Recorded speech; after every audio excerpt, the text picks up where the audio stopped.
Hello everybody. I am Beth Waresdale, author, and hopefully I'll be joining author Tina Hogan Grant shortly for a live book chat.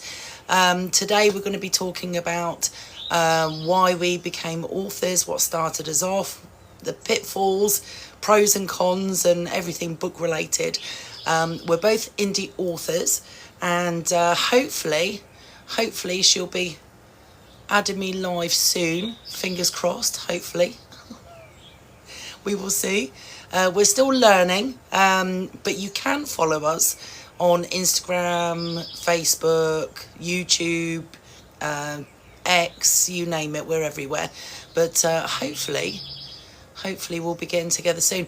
But if you're an author, or you want to be an author, then pop your questions in the comments. We would love to chat with you. Thank you for joining us. Oh my gosh, yes, thank you very much. So hopefully, if you have just joined us, I'm waiting to hopefully do a live with author Tina Hogan Grant. We're both indie authors. Myself, I write sci-fi, fantasy, and very spicy romantic comedy. And Tina Hogan Grant, oh, there we go. Yeah. Hey, look at this! We got a side by side. They say 3 times is a charm. Oh my gosh! So I've got lots and lots of people joining us. So I just want to quickly tell everybody, I am Beth Waresdale, author, and this is the fabulous Tina Hogan Grant. We're both indie authors of romance, and also I do sci-fi and fantasy. But this you're right. This is 3rd time the charm. We're both learning how to do TikTok. So it's been an adventure, to say the least, hasn't it? Yeah, I'm like super stoked, like I just won the lottery. I'm like holding my breath when I invited you. Like, okay, so you're gonna be in the little box at the bottom again? Because I would be so frustrated. I'm holding my breath. I'm like, ta-da! Amazing. And I did exactly, what we've been telling each other to do. Hit the little chain at the bottom left. When I saw your name. No, I hit it first, and then I saw your name. So. I'm glad it finally worked. I'm just trying to see if I got my tissue, because I'm having a hot flash. Joys of menopause. You said you were getting a storm. Did it hit you? Well, I had to go and pick up my daughter's car, and there was lightning coming down as I was picking it up, and then it just seemed to have fizzled out. But we're due for thunderstorms all week this week, so we'll see what happens. Oh, well, if we lose connection, it's not because you just had enough of me, it's because of the storm. Exactly. I see Karen joined us, and she says, listening while cooking dinner. Oh, bless her. We've got loads and loads of people who have joined us, so I just want to say today we're going to be talking about, what started us off with our writing, why we became authors, why it's never too late to become an author, the pitfalls. If anybody's got a question, please put it in the comments. We will try and get to your questions. But if we don't get to your question, you can shoot us a message via TikTok, Facebook, Instagram, X, you name it. We are all over the place. So you are more than welcome to shoot us a question, and we will try and get back to you and answer it. We have only got around about half an hour, so I want to get straight in there, Tina. Do it. And I'll ask you and I know your father was a very successful author, but you didn't start off writing. So what started you off on your writing journey? Why did you become an author? It was basically there's a lot of scenarios, but one of the things was the experience at a young age that I went through. And if you read the book, it's Reckless Beginnings. It was my debut novel. It came out in 2018. As you said, it's never too late to start, and I'm going to let you tell your story too. But I was 54 when Reckless Beginnings was published. I wasn't a spring chicken. I wasn't in my 20s, my 30s. I was 54 years old. So like you said, it's never too late to start anything. If you have a passion for something, just do it. Don't listen to people saying you're too old. Don't, saying, oh, you passed your prime. No, just do it, because you just never know. But for me, going back to the question, when I was in my 20s, we all make bad choices. And boy, did I make a bad one. And it was the father of my child. I wanted that American dream, all of that, the stuff we're both from England. I wanted the American dream. It turned into a bloody nightmare.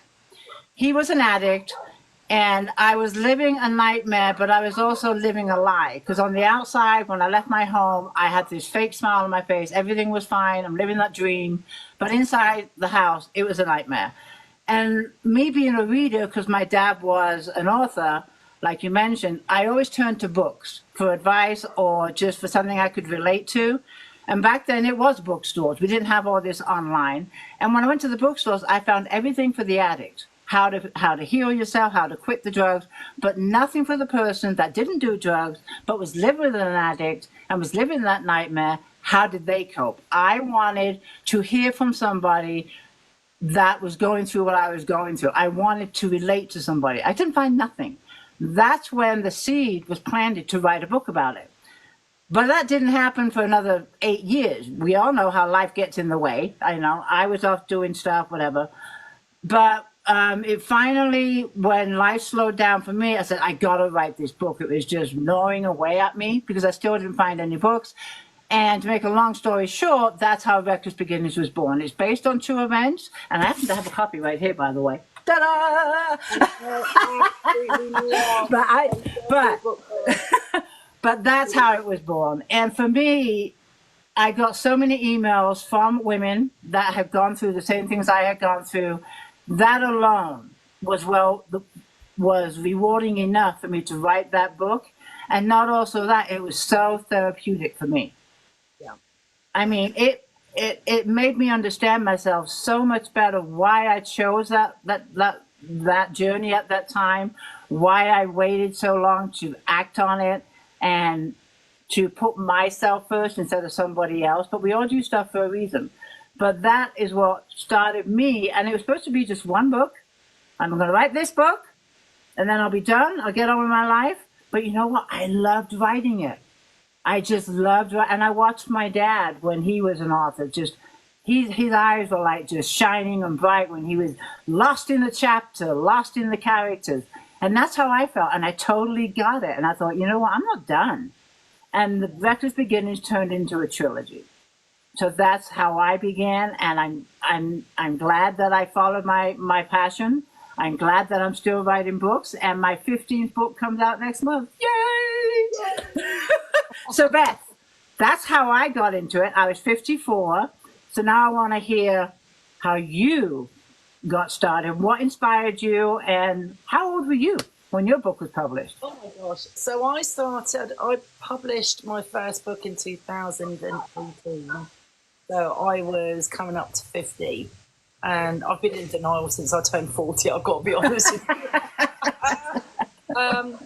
But it's funny because mine's been a progressive journey. I had a car accident in 2007. Some idiot T-boned me in his big truck, which was full of cement slabs. So you can imagine the weight behind it. Luckily, none of my 4 children were hurt because they were all sat floppy in the car. But because I was sat rigid on the steering wheel, I sustained a lot of nerve damage and stuff. Wow. Yeah, and I've got chronic regional pain syndrome, which I'm like a human barometer. So when the weather changes, when the air pressure changes, I can feel it in my body. It can spark off my damaged nerves, so I get really bad flare-ups. I have to change my whole life, really, to be honest with you, because it's left me with so much nerve damage from my spine downwards to here, and especially down my right side. So I could no longer do the physical stuff that I used to do, including playing with my kids. I was always active in sports and stuff like that. So my whole life changed. I went through a very deep, dark depression because it was so life-changing. And I decided to start writing poetry again as a way to try and express my feelings, but also it was one of the few things that I was still able to do. That poetry then progressed to songwriting, which is a whole nother story. So I started songwriting. Then we moved to America, and then, oh my gosh, so 2015, I had the weirdest dream ever. It was so vivid and realistic, like totally sci-fi. I mean, I said to my friend the following day, I had this super weird dream and it would make such an amazing sci-fi movie. And I told her all about it, and she said, oh my God, that really would. Well, this dream just kept popping in my head for like 2.5 years. I'd be doing the dishes and it'd pop in my head. I thought, I'm going to write it down. Maybe it's like a song lyric that gets stuck in your brain. You just have to do something with it. So I started writing down this dream as if I was telling somebody about it. And before I knew it, I'd written like 3 chapters of this story, because just as I was writing about the dream, something else, the next stage would pop in my head. I thought, holy shit, I'm writing a book. Because it was so descriptive and I could just picture everything. So I sent the 3 chapters to my mum and my sister, and they loved it. So they encouraged me to just keep writing, and Earth's Angels was born, which is a whole sci-fi fantasy. It's, you know, it's very, I picture it in my mind as visually gripping, like Avatar, you know, sort of quite magical but sci-fi, and it makes you think, oh my God, what if? But as I was writing Earth's Angels, I knew that it just wasn't going to end there. I could just feel it. So I published it as a trilogy, and then I wrote a whole trilogy. But you're right, you know, sometimes things spring up on you, and like you, it was really healing for me, because for somebody who has to stop working because of something, you know, medically damaging happening, I mean, I could write a whole book on that itself. I mean, you go through so many different stages. When you go through something so bad, that's life-changing. You go through so many emotions, and you go through a type of grief.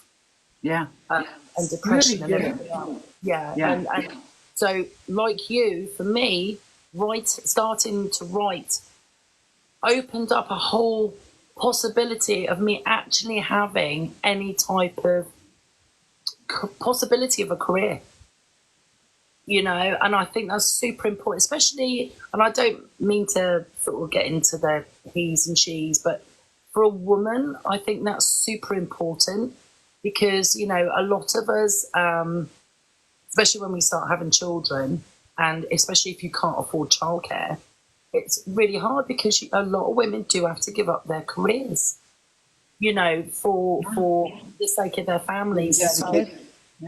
So being able to actually be a writer and actually publish your own books and actually have a possibility at a career, even when you've gone through stuff like us, or whether you've had to stop working because you've been a full-time mum. Yeah. Now it's opened everything up. And so many women have got voices. So many women have got stories like yourself. And they're so brave to share it. I mean, I feel that you were so brave to share your story, because, you know, yes, addicts are victims, but so are the families who have to do. And that's why I wrote Reckless Beginnings, is because I wanted my voice heard and how it affected me. We all know how it affects the addict, but how does it affect the person that doesn't use, that doesn't do drugs? And that's why I wanted to write. And the other thing I did with Reckless Beginnings is I wrote it in 3rd person. I didn't write it in 1st person because I didn't want it to be just my story. When you read memoirs, a lot of them are written in 1st person. So it is that person's story. But with Reckless Beginnings, I chose to write it in 3rd person because I wanted not just women. I mean, it could be fathers, it could be sons that has someone in their family that is an addict. And I wanted my story, yes, it's my story, but I want it to be that people can relate to it and not read it just as I. I wanted it to relate to, that people could relate to. And the other thing about Reckless Begin is that for me was a shocker. We both are new authors, the first book we've ever written. For me, what was the shocker is I didn't realize prior to writing this book the amount I had shut out subconsciously. The stuff that I just blacked out, I didn't want to remember. I went about my life, I just shut it out. When I sat down to write the book, of course I had to write it as it happened and as it unfolded, working up to, you know, the horrific part. And when I say horrific, there are some triggers in the book with some like abuse, but I didn't go over the top with it. I wanted to focus on how it affected me, how it, honestly, it made me stronger. You know, we learn by our mistakes. And people say, do you wish you never met this person? And I say, no, because I had his child. Yeah. That's one thing I walked away with is his child. And if I hadn't met this person, my son would not be in my life. Yeah. So I have to say that. But it opened, and when I started writing the book, I'm like, oh my God, I forgot this happened. And when I sat down to write, I'm like, I can't do this right now. This is a part I purposely blocked out, and now I have to remember it again. I can't. Yeah. And there's many times I just stood up, I'm getting teary-eyed now just thinking about it, and walked away because it was just overwhelming that I had to open up those, I'm going to say wounds, scars, emotions. But in order to get through to the reader and show my emotions in my book, I had to visit those dark moments again. But yeah, but it took a few attempts. And when I felt that I was just getting too emotional, okay, I'm not ready to do this. But by the end of the time I read the book, I was like, I feel good. I now understand myself, and I hope that this will help others. Yeah, so. I'll tell you one thing that I think is I want to just pause. I want to interrupt you, but I want to just look at some of our comments because we're totally ignoring the people watching us. But like Karen says, you both are amazing. Thanks so much for sharing your author journeys. And Tina, you are so strong. Johanna joined. And then I just want to scroll up. Elisa said, I'm adding your book to my wish list now, Reckless Beginnings, but I think it may already be there. Thank you, Elisa. But I'm sorry for ignoring you. I get so involved chatting to Beth because I love chatting to Beth because we just connect. We're both British, and I love her sense of humor, and we just connect. But and Elisa also says writing is so therapeutic. Libby says, I love how you are so dedicated to your writing and the literary world, helping others as well. Okay, I'm sorry I interrupted you, but I just wanted to acknowledge some of the people that are watching us. But go ahead, Beth. You were saying. I have no clue. I got menopause brain. I ain't got a clue what I said to you. I never got menopause. You know that? Because I had cancer and I had to put me on tamoxifen, so it did away with menopause. Oh my gosh. I had menopause for like 6 months, but then when I got breast cancer, they put you on tamoxifen, and that totally wiped out my menopause. Like, whew. I mean, I probably would much rather have the menopause than the bloody cancer, but hey. I didn't even know you had cancer. Oh my gosh. I'll tell you, we learn something new about each other every time we chat. You didn't know? 2011. Yeah. No, that's going to be a whole... that's a whole another... It's in one of my books. The reunion. Yes. Yeah. Okay, we'll definitely have to have that discussion as well. We'll bring it up. But you were saying... Yeah, especially because, as I said, it's so therapeutic, writing. So I'm sure that helped you during that time as well. What was I going to freaking say? I don't know. I ain't got a clue. Anyway. What made you decide on which route to go? Once you started writing your book, what made you decide whether you should go traditional route or go to the indie author route? Because nowadays, obviously, things have massively changed. The book industry used to be predominantly traditional authors, traditionally published. You had to go through hoops. You know, you took take years. But then all of a sudden, when you and I started writing Things are books, changing. Yeah. there was a whole fork in the road where you could go either traditional or you could self-publish. So what made you decide which way you was going to Reckless go? Beginnings actually went with a small publisher for its first printing, and I hated it. I hated every minute. I walked in blindsided. I didn't do my research, which I wish I had done. I just contacted a few small publishers. One accepted it. I went with them. And for 2 years, I had that contract. I was under them, and I hated it. What I hated most about it was no control of my book. No control. And when I say no control, you know, I was new to the author world. I was new to publishing a book. I expected them to, you know, be promoting my book, putting my book on sale to promote it. And I would contact them and say, you know, can you put my book in Kindle Unlimited? I hear it's really good for book. Oh, no, we don't do that. Can you put my book on sale to get, you know, to just get it out there for a little while, like 99 cents? We can do that. It might take 2 months. I mean, it was just like pulling teeth. And then the royalties were a joke, you know, and there's still, you know, today with the royalties I would get, who is it? This is a while back. I think it was like 7% of the wholesale price of the book. 7%. My 1 year check from these publishers was less than what I get being self-published from Amazon today. Yeah. So when I wrote Better Endings and The Reunions, which is book 2 and 3, I knew as I was writing them, I'll never look for a publisher again. And it was really hard because I self-published Better Endings, I self-published The Reunions, but Reckless Beginnings was still with a bloody publisher. And it wasn't in KU, but the other two were. And it was really a mess for the last 6 months while I was stuck in that contract. And the one thing I had to deal with too was the woman on the cover, on this cover, I wanted her on the self-published cover. But they owned that image, they owned everything. I had to fight tooth and nail for that. They finally released it to me, but I had to change the color, I had to change the font, you know, all this stuff, which I found a fantastic designer. TEE Black Designs, by the way, she's brilliant. She's done all my covers since. And she was able to put this new cover on it. This is now edition number 2, I guess is how you call it. But I'll never, ever go back to traditional publishing. And there are pros and cons, and we all choose our own path. Some want to be with traditional publisher. That's great. I wish you luck. I hope you get there. It's not easy. I was not with the traditional big 5. I was with a small publisher. But I love self-publishing. I love being in control.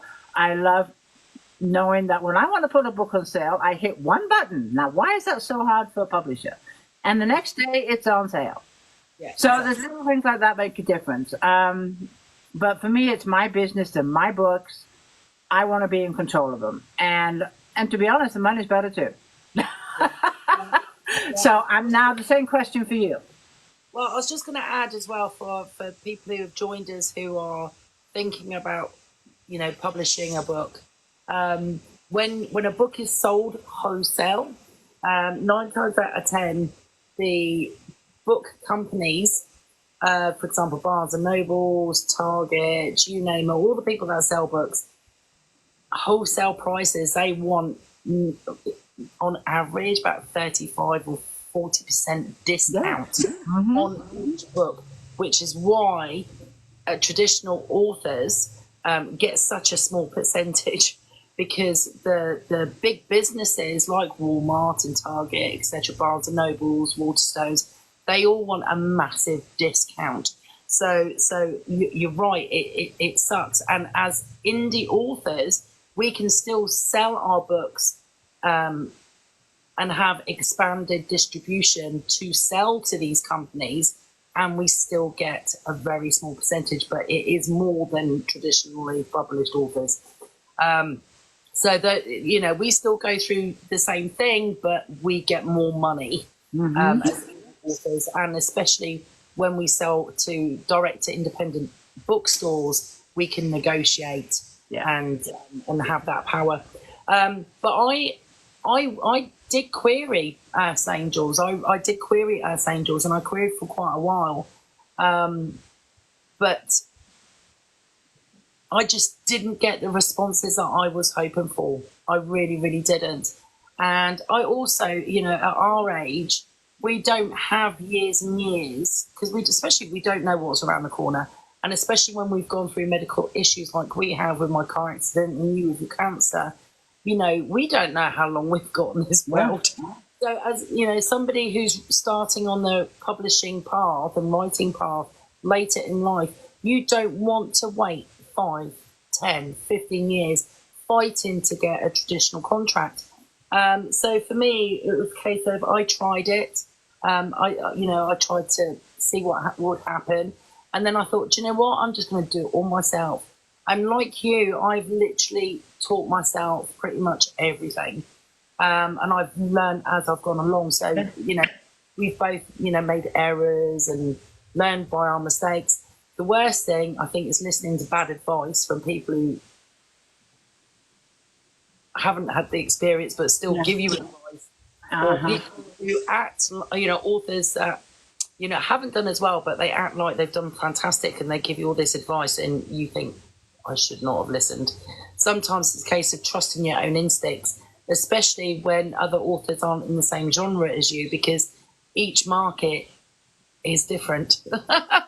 True. You know, the sci-fi fantasy market is very different to, romance and so on, or thrillers and stuff like that. So a lot of it comes down to learning from your own experience and trusting your own gut as well. But I just wanted to say, getting back to your first publisher, and I just want to give a heads up for everybody who's watching. If you want to publish a book and you try to go through the traditional route, please do your research. Do not publish with anyone who wants you to pay money, because that is not how it works. If you reach out to a publishing company and they ask you to pay them hundreds and thousands, that's called a vanity publisher. Exactly. Do not do it, because they will keep asking you for money every time they want to do something for you. They're going to demand more money. Do not do it. A reputable publishing company and a reputable literary agent will not ask you for money. They will not do it. Right. If they love your book and they believe in your book, a publisher will pay you to take your book on. Exactly. Because they believe in you, they believe in your book, they know it's going to make them money, and they will pay you royalties to take on your book. Exactly. So they will pay you in advance, and once they've earned enough to cover what they've already paid you, then you will start earning royalties every month. So please do not pay anyone. Not a dime. Yeah. And that's my father passed away in 2010, but his books are still out there, and his agent of 30 years still has contracts for me to sign. Yeah. And that's one, I want to talk about this, not today, but one of the subjects I do want to talk about, and I want to get your thoughts on this, just, because we're just talking about it, is agents. I want to spend a segment on do you want an agent, but anyway, that's as far as I want to go, but how an agent will help an author. Are we thinking about getting agents? I do want to use that as a segment one time. And the other thing I wanted to touch on real quick of what you just said is how you don't know how much time we have left with your car accident and my cancer. And what we were talking about today, what inspired us to write, why we started writing. You just nailed it on the head too. In 2010, my dad was an author. He was in the middle of writing, I think, his 39th book. He suddenly died, heart attack. I had spoken to him the day before about his book that he's writing on. Next day, he had died. Heartbreaking as it was. Next year, 2011, I was diagnosed with breast cancer. Within those 2 years, I saw my father pass away just like that. I felt my life was being threatened with cancer. For the last 8 years, I had this idea of a book, and I told myself, if I'm going to write this friggin' book, I better write it now. Yeah. And that is kind of what gave me the push to start it, even though it did not come out for another 7 years.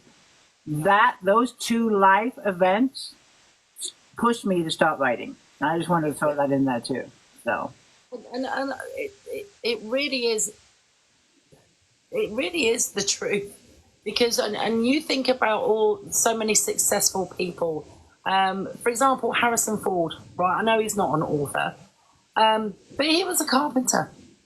He was a carpenter in his 40s.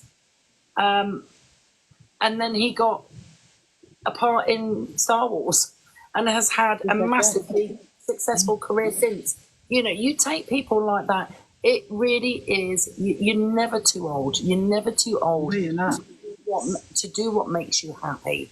And I think, you know what, people underrate the healing of being happy, you know, doing stuff that makes you feel good. Yeah, and age is just a number. It's just a number. And I have to say, I talked about this a couple of minutes ago, but I just read this brilliant book called Gloria. But it's about a woman. She is 97 years old, 97, and she still rides motorcycles. Fantastic. It's fantastic. She's going to Sturgis. Sturgis is next week. Sob, I'm not there. But her book was just amazing. And if you want any kind of inspiration, this woman is it. And I ride a 3-wheel, I ride a trike. She rides 2 wheels. She's 97 years old, but I just have to put that in there. But I'm looking at the time. I just love these chats. I really do. Oh, me too. And just so everybody knows, Tina will download this video, this live. But unfortunately, it means that any comments that we've had during our live get lost. Nothing we can do about that, unfortunately. But if you do have a question that you would like either of us to answer, please follow us. Shoot us a message here on TikTok, or shoot us a message on Instagram or Facebook, YouTube, you name it. Yeah. We will be alternating between our channels. So do follow both of us, please. And if you could subscribe, that would be awesome. If you love our books, please leave a review, because they mean everything and help us so much. And please join us. We're hoping to do this every Wednesday live. And we would love to hear from you. If you want to talk about a specific topic with regards to being an author, publishing, querying, you name it, please let us know. We would love to chat to you about it and give you as much help and advice and support as we can, because we've both learned as we've gone along. Yeah, that's it. And be sure to follow us on this platform. And Beth, you're looking good. And we will see everyone next week. We'll be here next Wednesday, 3 o'clock Pacific Standard Time. You are now 6. I'm so used to you being in California. I have to remember now it's 6 o'clock. And we'll be on Beth's platform next week. We will. And then we'll have a fantastic Never Chat and just go through our journey and any other topics that come along the way. Here we go. Have a good night, everybody. Mwah. Good night, Beth. Now, how do I get off this thing? Oh, I know. Wait, I think it's power. There we go. And now. See you soon. Well, thank you, everybody, for joining. That was absolutely fantastic. And we will be doing it again next Wednesday from my platform, and we'll be joining Tina. And, share if you can. Thank you for joining, everyone.